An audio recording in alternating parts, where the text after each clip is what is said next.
You're listening to Environmentally Speaking, a weekly podcast diving into legal matters surrounding the environment, public utilities, energy, zoning, and permitting laws in Rhode Island and the surrounding areas, with your host, Marisa Desitel. Hello, everybody. Welcome to today's episode of Environmentally Speaking. Full disclosure, we are on take 2. I was a little too peppy first round. So to brace Marisa. I forgot what we were doing altogether. So we're recording in the afternoon, which is what Clarice was talking about, in the context of having a little more energy. Customarily, we record early in the morning before the workday, but schedules being what they are, we are coming at you on a Friday afternoon. So a little more energy.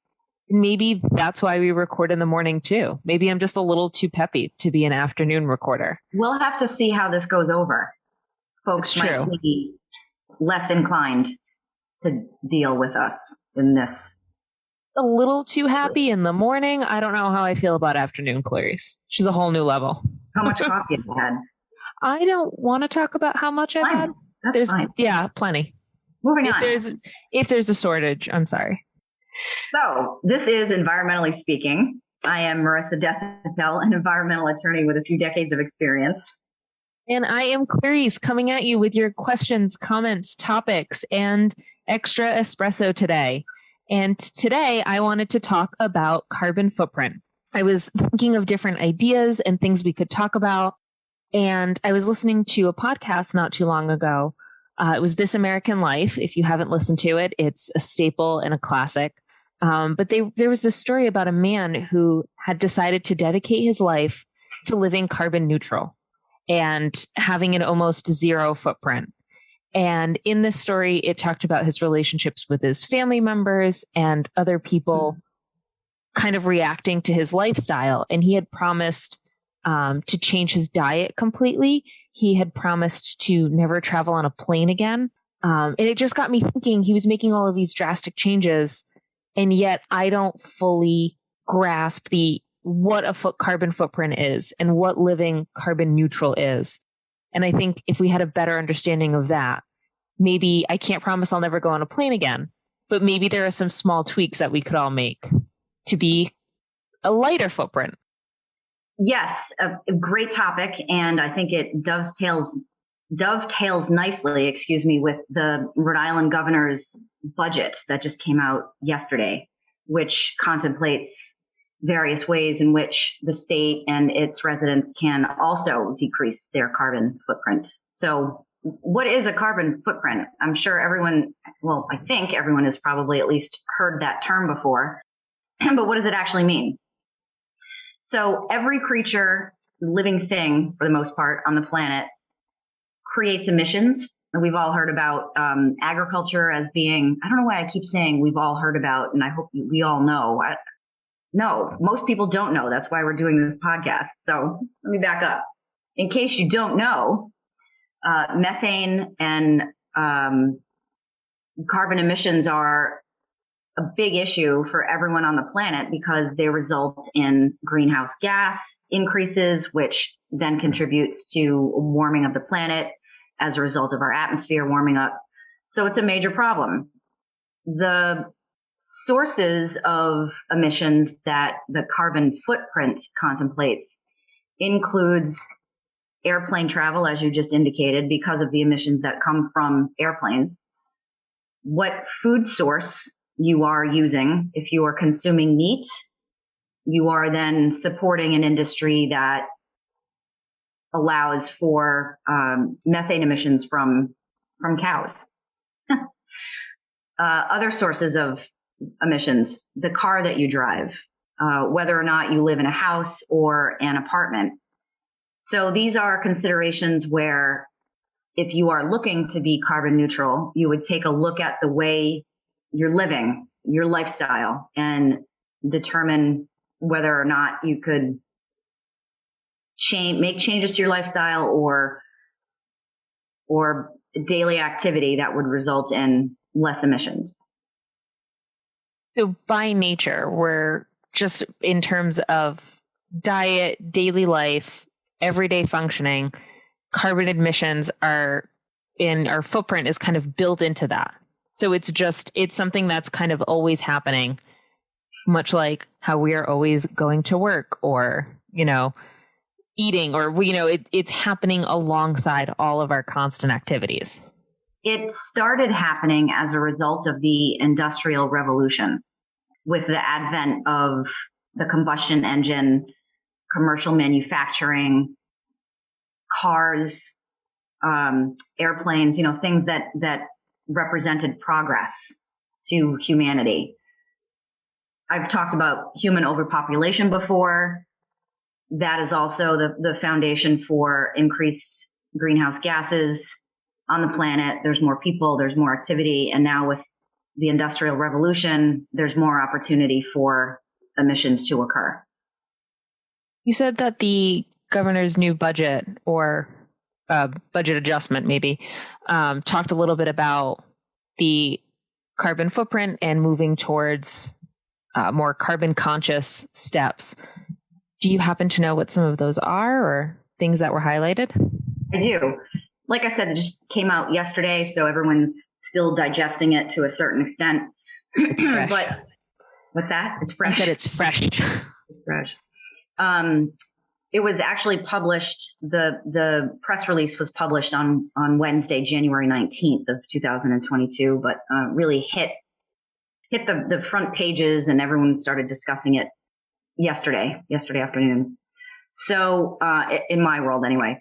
So the proposed budget includes more than $150 million to combat climate change. So this is for fiscal year 2023. And the details of that proposed budget are contained online. You can Google it to get the full details, because it includes more than just climate change considerations. But for purposes of what we're talking about today, the proposed expenditures in the budget highlight the fact that Rhode Island is going to be the East Coast hub of offshore wind development.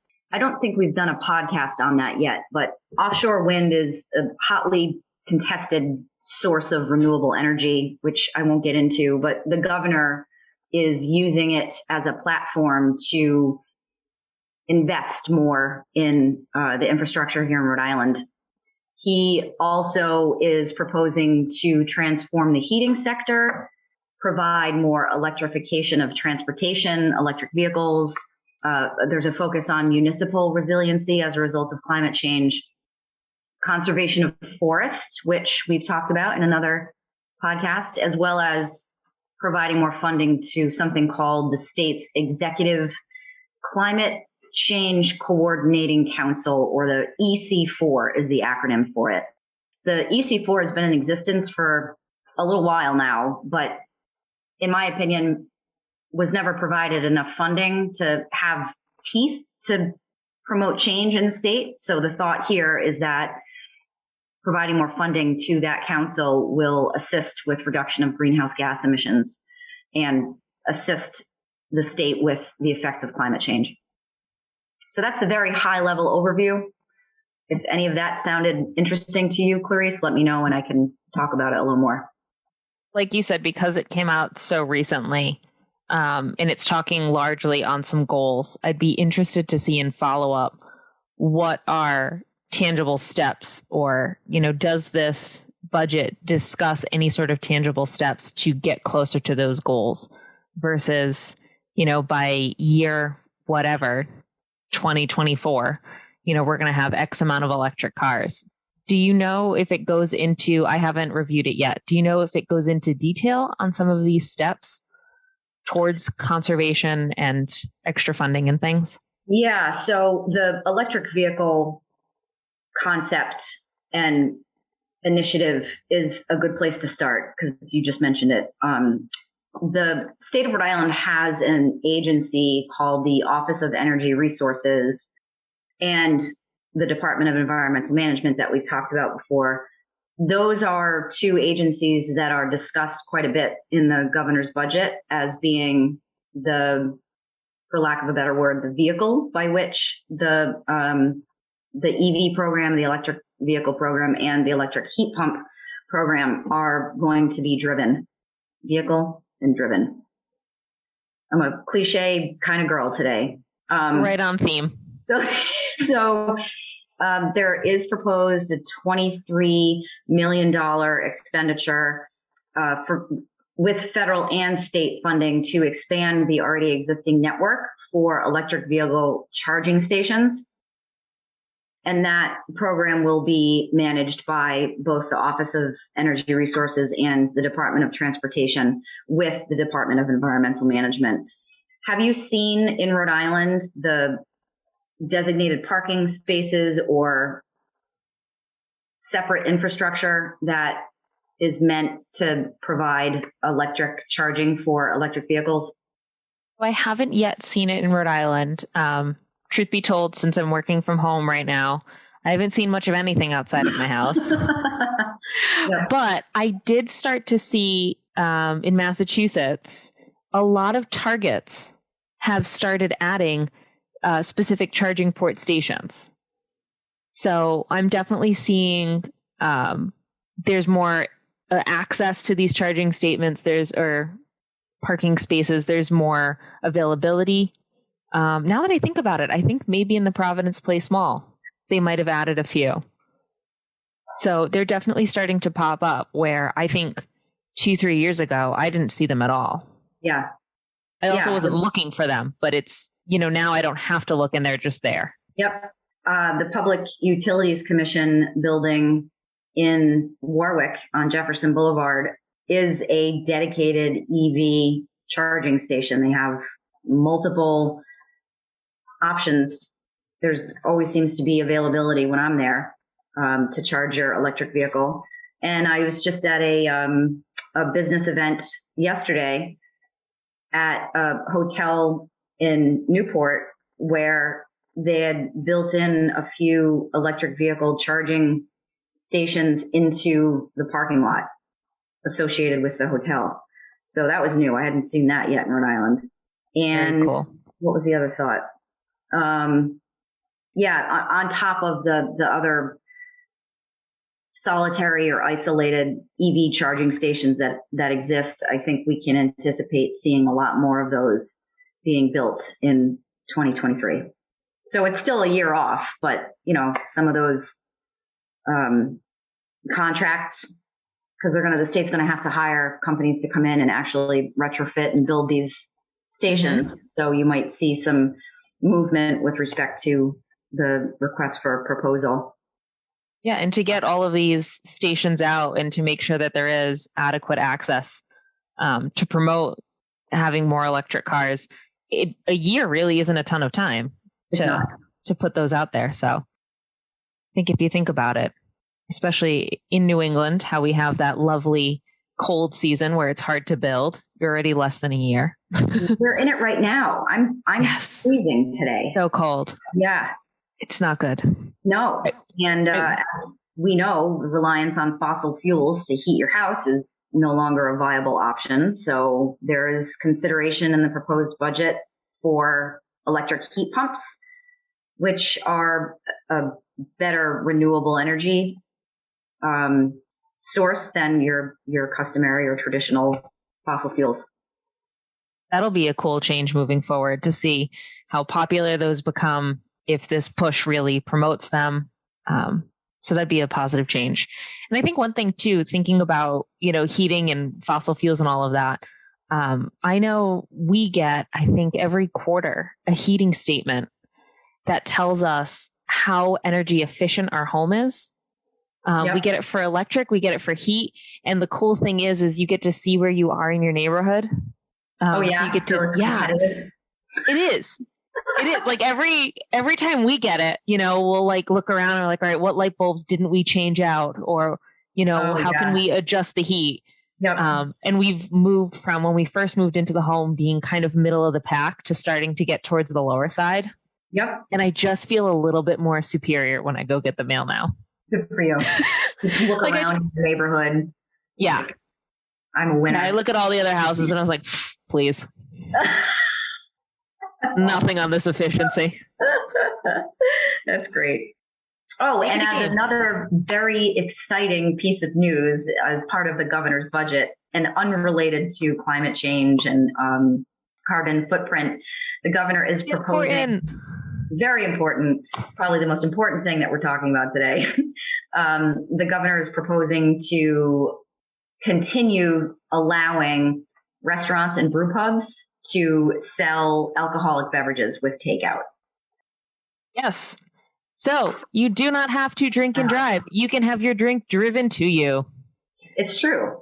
Which is safer and cozy, and it promotes small businesses. It does. And you can get your favorite appetizer and their signature cocktail. I'm excited about it. I am too. You know, but this is good stuff.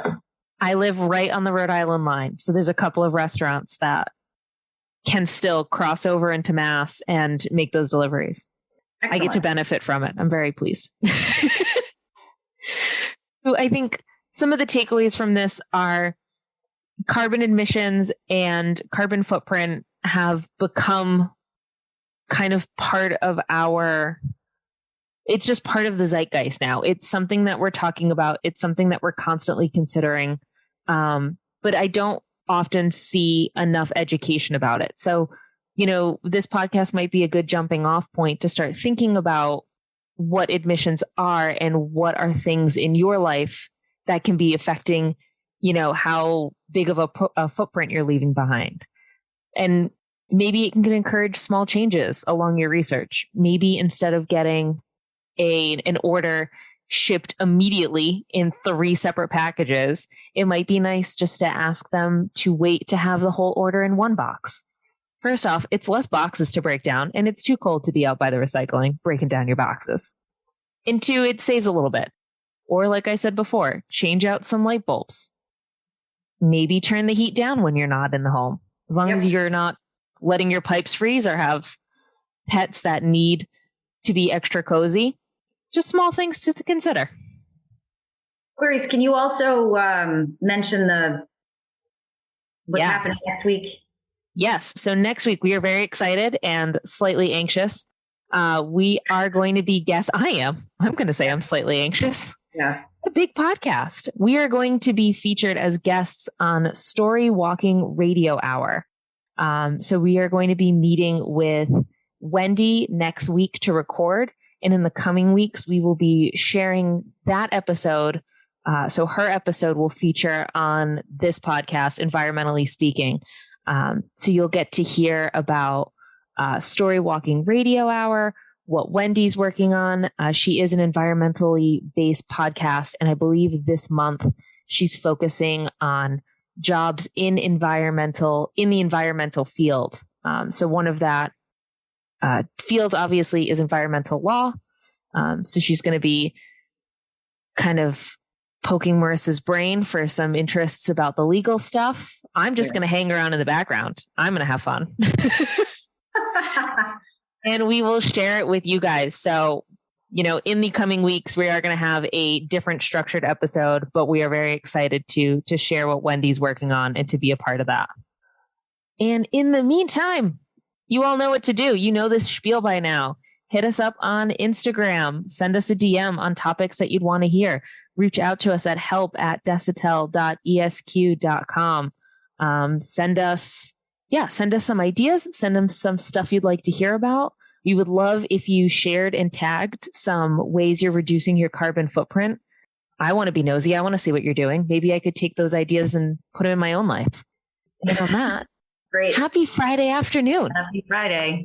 Man, I'm awake. Have a good one, guys. Yeah. Thank you for listening to this episode of Environmentally Speaking. If you're in need of an environmental attorney, we are here to help.